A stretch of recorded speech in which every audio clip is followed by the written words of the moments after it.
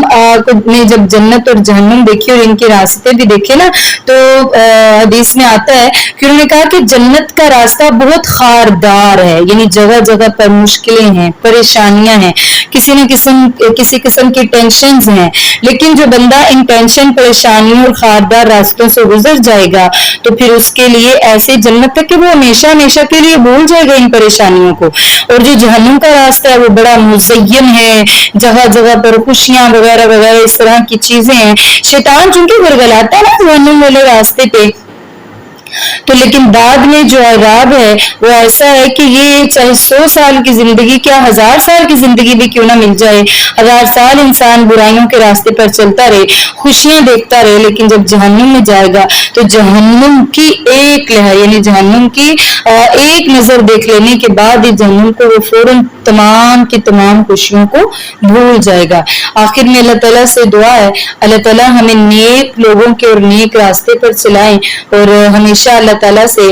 جنت الفردوس کا سوال بھی کرنا چاہیے. رسول اللہ صلی اللہ علیہ وآلہ وسلم کا فرمان بھی ہے کہ جنت الفردوس جنت کا سب سے اعلیٰ درجہ ہے, تو اللہ تعالیٰ سے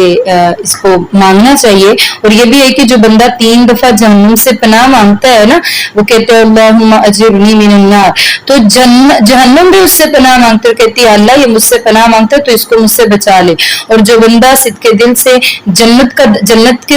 داخلے کا سوال کرتا ہے تو اور جنت بھی اللہ تعالیٰ سے درخواست کرتی ہے کہ اللہ یہ مجھ میں آنا چاہتا ہے, اسے تم مجھ میں ڈال دینا. تو ہمیں ہمیشہ اللہ تعالیٰ سے درخواست بھی کرنی چاہیے, دعا بھی کرنی چاہیے, اور اس کے ساتھ ساتھ اللہم اجرنی من النار اور اللہم انی اسألک جنت الفردوس, ان دونوں دعاؤں کو کثرت سے پڑھنا چاہیے. آج کا ہمارا سبق یہیں تک. سبحان ربک رب العزت عما یصفون وسلام علی المرسلین والحمد للہ رب العالمین. سبحانک اللہم وبحمدک نشہد ان لا الہ الا انت نستغفرک ونتوب الیک. السلام علیکم ورحمۃ اللہ وبرکاتہ.